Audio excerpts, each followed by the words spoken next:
My name is Clara, and I am a 5-year-old librarian. I live in a quiet town with my husband, Daniel. We have a beautiful house with a green garden. Our neighbors often say we are the perfect couple. They see our smiles and our nice home, and they think our life is a happy story. From the outside, my life with my husband Daniel looked perfect. I tried to believe it too. But deep inside, I felt like a stranger in my own life. There is a room in our house that I never open. It holds a secret, a part of me that I locked away. But they didn't know about the unfinished painting and the promise I buried with it, a promise that changed everything.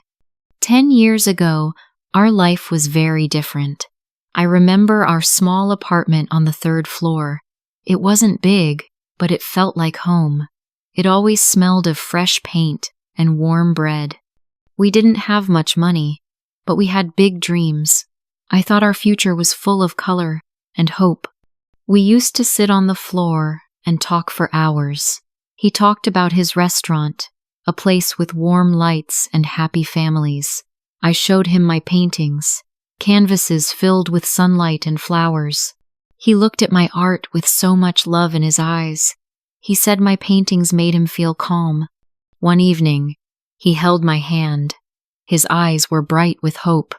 "Clara," he said softly, "help me build my restaurant first, just for a few years.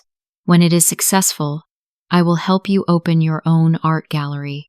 I promise you." I believed him with all my heart. So, I packed away my paints. I put my dream in a box. I worked 2 jobs. I saved every dollar to help him. I thought I was building our future together. Now, we live in a big, beautiful house. His restaurant is famous in our town. Our life looks perfect. But our house is always quiet. The walls are empty and white. There are no paintings here. My paintbrushes are dry. My canvases are still clean. They are locked away in that small room with my old dream and his forgotten promise. I knew something important was lost, but for a long time, I was too scared to look for it. The years passed by in a quiet rhythm. I worked at the library. Daniel worked at his restaurant. Our life was comfortable, but my heart felt heavy. The colors of my world had faded to gray. I knew I was not happy, but I didn't know how to change it. One afternoon, I was walking home from work. I passed a small art shop. In the window, there was a beautiful set of oil paints. The colors were so bright, they looked like little pieces of a rainbow. For a moment, a spark of joy returned to my heart. I remembered the feeling of a paintbrush in my hand. That evening, I decided to be brave. I told Daniel about the paints. I tried to sound casual. "Daniel," I said during dinner, "I saw some paints I liked today. They weren't too expensive." He didn't look up from his phone. "Clara, we need to save money," he said. "The restaurant needs new chairs." He didn't ask how much they cost. He just said no. I felt a familiar coldness inside me. I didn't argue. I just nodded and quietly cleared the table. My small spark of hope was gone again. A few days later, Daniel came home with a small gift. It was a beautiful book about famous artists. It was a book I had wanted for a long time. "I saw this and thought of you," he said with a smile. For a moment, I thought he still remembered the old me. A tiny bit of warmth returned to my heart. I told myself maybe he was just stressed from work. I believed this was just a small problem. He still cares, I whispered to myself. The next week, my library announced an art contest for the community. The theme was Our Town. My heart beat a little faster. It was a small thing. It was not a big gallery, but it felt like a door was opening for me. Maybe I could paint again. That night, I was so excited. I couldn't wait to tell Daniel. I found him in the living room, watching TV. "Daniel, the library is having an art contest. I think I want to join," I said, my voice full of hope. He turned to look at me. He wasn't angry. He was just amused. A small smile played on his lips. That's nice, honey, he said slowly. But aren't you a little old for children's contests? His words hit me like a stone. I felt all the air leave my body. A children's contest. That's what he thought of my dream. I felt so small, so foolish. I couldn't speak. I just turned and walked away. After that, I stayed quiet. I didn't mention the contest again. I went to work at the library every day. I arranged books on the shelves. I liked the silence in the library. It was a calm silence. The silence in our home was different. It felt heavier every day. I said nothing. Daniel said nothing. We were like two strangers living in the same house. I started to accept my life. I thought this was my future. Quiet, safe, and empty. I thought I knew how my story would end. But I didn't know something from the past was waiting for me. I was wrong. Completely wrong. That was only the beginning. Then, one Saturday, everything changed. The sky was gray, and a soft rain was falling outside. I decided to clean the dusty storage room at the back of our house. It was a small room, filled with old things we never used anymore.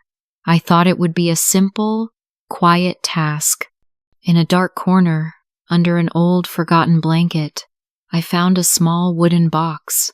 I didn't remember seeing it before. My fingers traced the dusty lid. It felt heavy with secrets. I opened it slowly. Inside were old photos from our first years together. I saw our young, smiling faces, and for a moment, my heart ached. Under the photos, there was a stack of letters. They were tied together with a faded blue ribbon. I knew the handwriting immediately. They were from Daniel. I picked one up. The paper was soft and yellow with age. I started to read his words, written so long ago. As I read, my hand started to shake. My heart beat fast. So fast I thought it would break. I couldn't breathe. I had to sit down on the cold, dusty floor. The words on the page were a ghost from a life I had almost forgotten. The letter said, "My dearest Clara, your art is our future. The colors you paint are the colors of my world. One day, your paintings will hang in our beautiful home. My restaurant is just the first step. Your dream is the real goal. I promise." Tears ran down my face. I read the words again and again. A man wrote this. A man who loved my dream. A man I used to know. I whispered to the empty room. Where was that man now? I held the letter in my hand for the rest of the day. It felt both warm and heavy, a piece of a past I could no longer ignore. I knew I couldn't go back to the quiet sadness. The silence had been broken. That night, I waited for him. I didn't cook dinner. I just sat in the living room in the dark, the letter on the small table in front of me. My heart was a storm inside me. I felt a strange mix of fear and strength. I thought about all the years I had been quiet. If only I had spoken up sooner.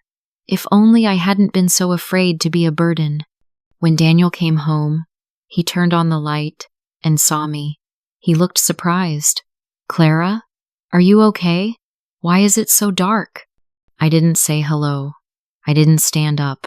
I just looked at him. Then I pointed to the letter on the table. He walked over and picked it up. I watched his eyes move across the page. Then, I asked one quiet question. My voice was steady. It was stronger than I expected. "Daniel," I said, "what happened to the man who wrote this?" He looked up from the letter. His face was pale.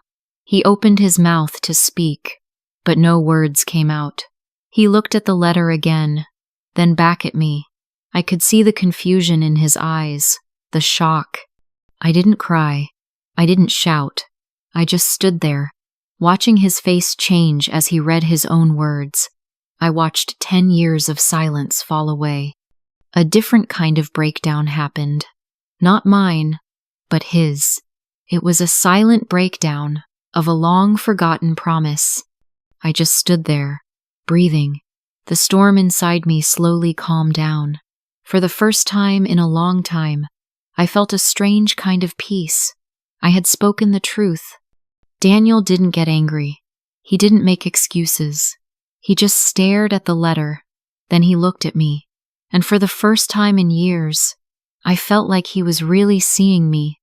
Not just the librarian, not just his wife, but the Clara he had forgotten. His hands trembled as he realized what he had done. I watched him as he slowly looked around our big, perfect house. He looked at the expensive furniture, the clean carpets, and then his eyes rested on the empty, white walls. The walls that had no paintings, the walls that held no color. A long, heavy silence filled the room. It was a different silence than before. It was not empty. It was full of regret. Finally, he looked back at me. His eyes were wet with tears. He whispered, his voice broken and small. I forgot, he said. I got so busy with the restaurant, with success. I forgot. He took a step closer, his face full of pain. I'm so sorry, Clara. I forgot you. I didn't know what to say. I just looked at him, the man I loved, who had become a stranger. I saw the deep sadness in his eyes. We didn't talk anymore that night. I slept in the guest room. I needed space. I needed to think. The next morning, Daniel was not in the house. His car was gone. I thought maybe he had left. I felt a strange mix of sadness and relief. I spent the day walking around the quiet house, touching the empty walls. He came back in the afternoon. He didn't come back with flowers or chocolates. He came back with an armful of supplies. He was carrying a brand new wooden easel, a large box of expensive oil paints, and a stack of clean, white canvases. He didn't just say sorry with words. His actions spoke louder than any promise. He walked over to me, his eyes full of a humility I had not seen in years. He fell to his knees in front of me, holding out a new paintbrush like a peace offering. I am sorry, he said again, his voice breaking. I know words are not enough. I don't know if you can forgive me. I don't know if I deserve it. But please, please paint again. I looked at the paintbrush in his hand. Tears filled my eyes, but this time, they were not tears of sadness. I slowly took the brush from him. It felt right in my hand, like a long-lost friend. Forgiveness is not a single moment. It is a slow and quiet journey. I didn't know if we could fix everything, but I knew this was a new beginning. Months passed. The house was no longer silent. It was filled with the smell of paint again. Daniel changed. He started closing his famous restaurant every Sunday. He said Sundays were for his family, for me. He cleared out the dusty storage room where I found the letters. He put in a large window that looked out onto our garden. He built me a small, beautiful studio, my own space, to create. I started painting again. At first, I was slow and uncertain, but soon the colors came back to me. The joy came back to me. I found the unfinished painting from 10 years ago. It was a picture of a field of sunflowers. I finally finished it. That painting now hangs above our fireplace. It fills the room with warmth and light. Our life is not the same as it was. It is better. It is more honest. Daniel visits me in my new studio every day. He doesn't just bring me coffee. He sits and watches me paint. He looks at my art with the same love in his eyes that I remember from our small apartment. When he looks at me now, he doesn't just see a wife. He sees an artist again. He sees me. Through this journey, I learned a very important lesson. I learned that a dream is not a thing you can put in a box and hide away. It is a living part of you. It needs air to breathe. It needs light to grow. And I know now, more than ever, it is never too late to find the key, unlock the door, and let your own dream live again. We often see these stories as just tales, but they are mirrors reflecting our own lives in the modern world. How many of us have put a dream on a shelf for someone else? How many promises, made with love, get lost in the noise of daily life and ambition? Clara's story teaches a powerful lesson about communication in relationships. Daniel's mistake wasn't malice, it was neglect. He stopped seeing Clara as a partner with her own dreams and saw her only as a supporter of his. This is a subtle trap many couples fall into. The unfinished painting in our own lives could be a degree we never finished, a business idea we never started, or a passion we stopped making time for. It represents the part of ourselves we sacrifice, hoping it will be valued later. The second lesson is about self-advocacy. Clara's silence enabled the problem to grow. Waiting for someone else to remember your dream is a gamble. You must be its guardian. So, take a moment today. Ask yourself, what is my unfinished painting? Don't wait for permission to pick up the brush. Have that difficult conversation. Your dreams are not a burden. They are a vital part of who you are.